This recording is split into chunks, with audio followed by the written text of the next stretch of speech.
Okay, so the first thing that we always want to remember when we're in the garden is to wear a really good hat to protect your skin.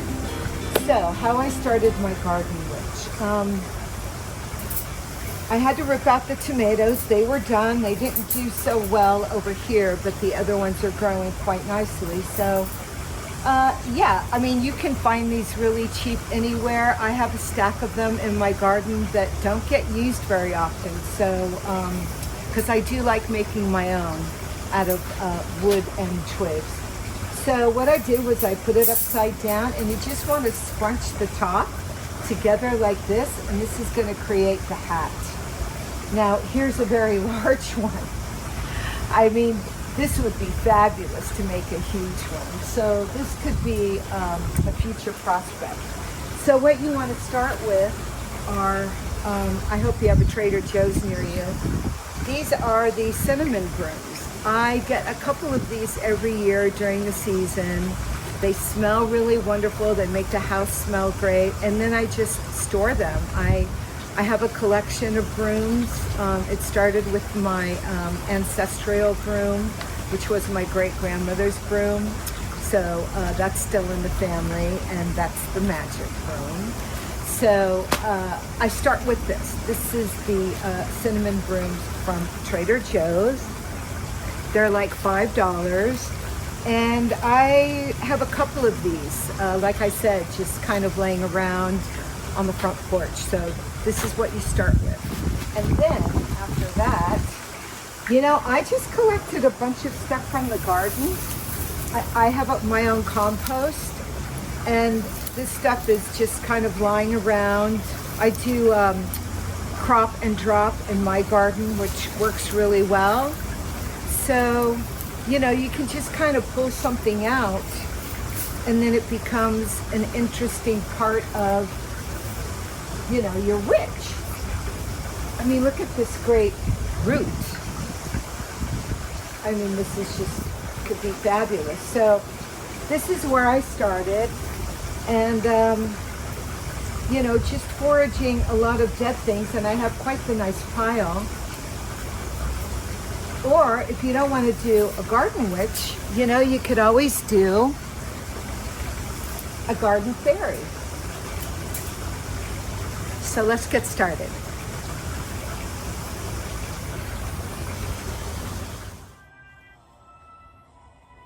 Okay, here we are. And as you can see, I've already started to assemble my garden witch. I've already wired the first cinnamon broom to the body of the structure, and now I'm working on the brim of the hat with some very pliable wire I found in my garage. Here are some tools that you're going to need. I have some wire, some garden wire, a pair of scissors, a box cutter. I used leftover twine from dismantling the cinnamon broom. You're going to need some garden cutters.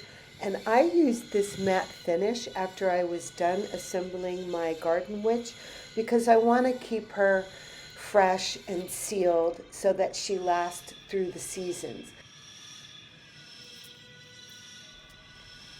As you can see, I didn't have to put a lot of effort in building the actual structure of the garden witch.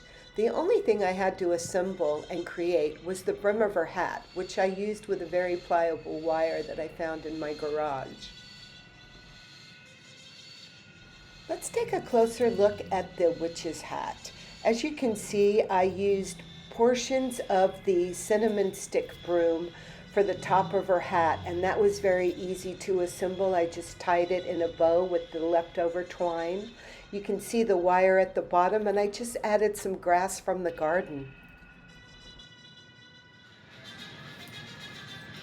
Once I finished the structure of the garden witch's hat, I wanted to wrap my head around her head and what that was going to be. So I found an old root ball. It was actually a dead lavender bush that didn't make it. And I found it in my compost, and I turned it upside down, and I thought it made the perfect face. Now that I have the basic structure of my garden witch ready to build on, I'm going to start taking apart these cinnamon stick brooms that I got at Trader Joe's. I just use the box cutters. You want to make sure that you save every piece of the twine because you're going to want to use it later. So I'm going to cut the top part of the broom because it's a little bit too long and I only need it to be a certain length. But as you do that, you'll notice that once you open that broom up, it fans out quite nicely and creates a beautiful skirt for your garden witch.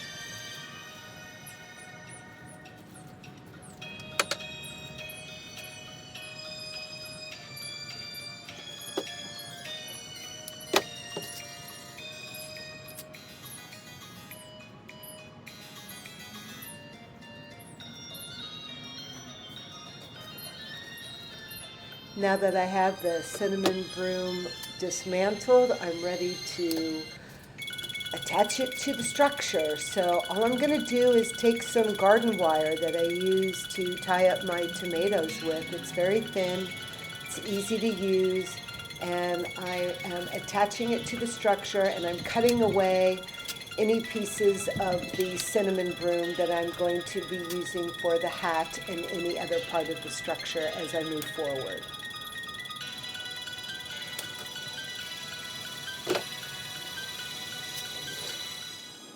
I used 4 cinnamon stick brooms for the body of my garden witch. So now that I've got those assembled and attached to my structure, I'm going to get back to the hat.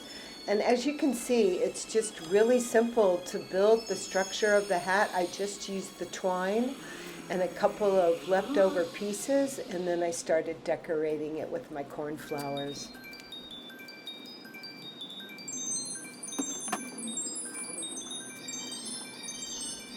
For my witch's garden hair, I found some of this moss laying around in my garden that I had purchased years ago, and I never really knew what to do with it, but I mean, how perfect is that for her hair? Love it!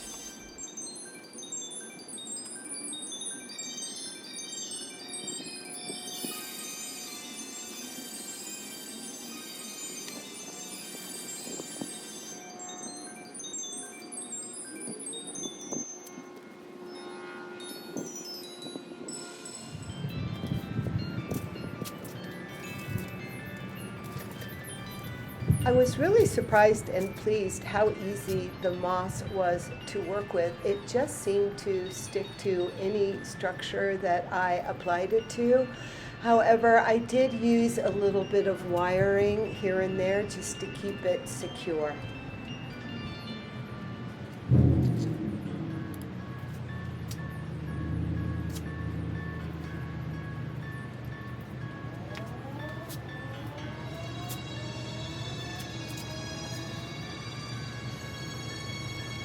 So this is where the fun part started for me. I was really interested in getting creative with all this, dead leaves and twine and twigs that I had found in my compost. And I just really embracing what this was, the fall season, falling leaves. My garden is past its prime and now succumbing to the earth and turning into something new.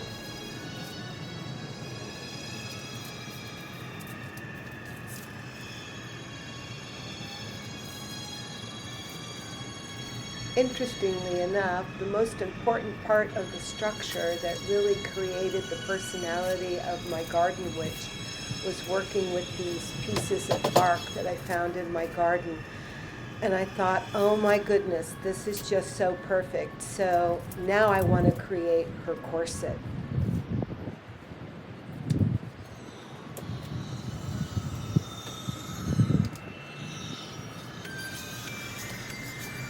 Luckily, I had found a couple pieces of bark in my garden that I thought would be very interesting to utilize. So here I'm trying to figure out which piece I actually want to work with because I really want to create a very intricate corset for my Garden Witch, and so I opted for this.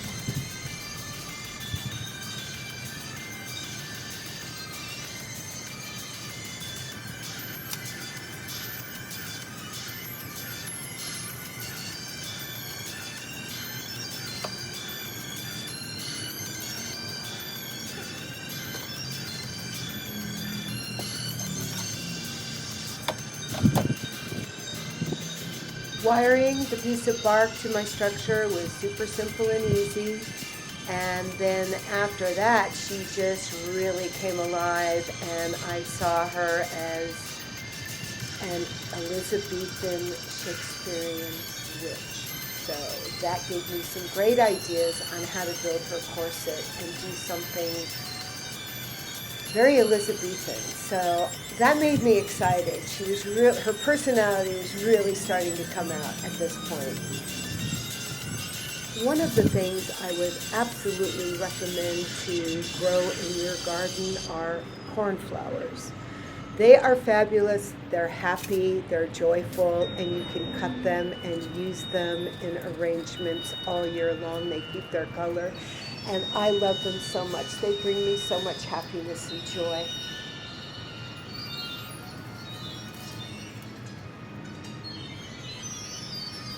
Here I decided that I wanted to do a lace-up corset for my Shakespearean Garden Witch, and I just used some of the leftover twine.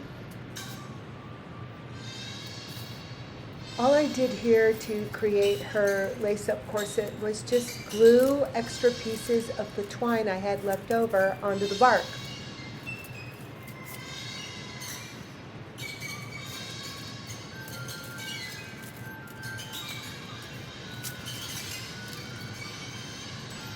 The last details were just working with dead pieces I found in my garden.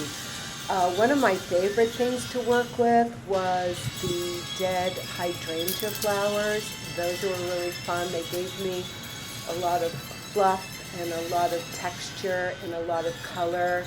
And they served a purpose to create very puffy sleeves for my Shakespearean Garden Witch.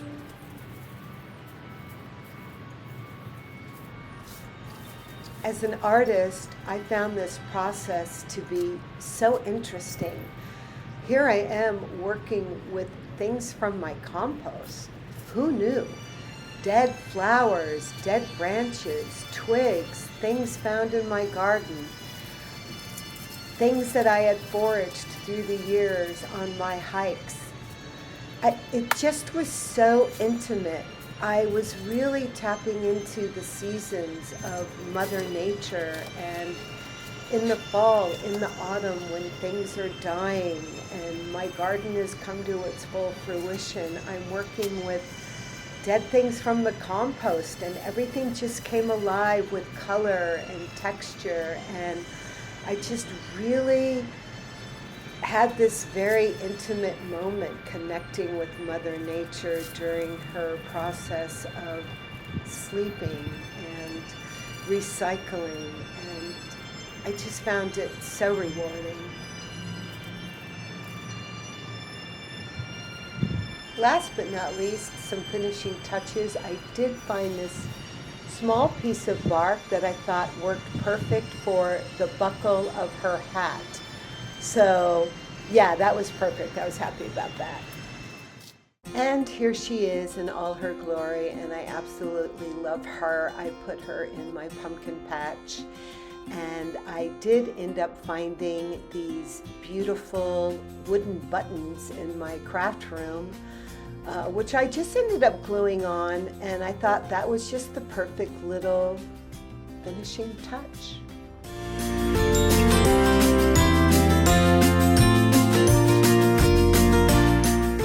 She came out really cute. I absolutely adore her. She looks fantastic in my garden, and I've decided to name her Mrs. Thackeray. So I really enjoyed this process. It did not take long at all, probably, maybe half a day. And I hope you get to make one. It was so much fun and enjoyable. And thank you so much for watching.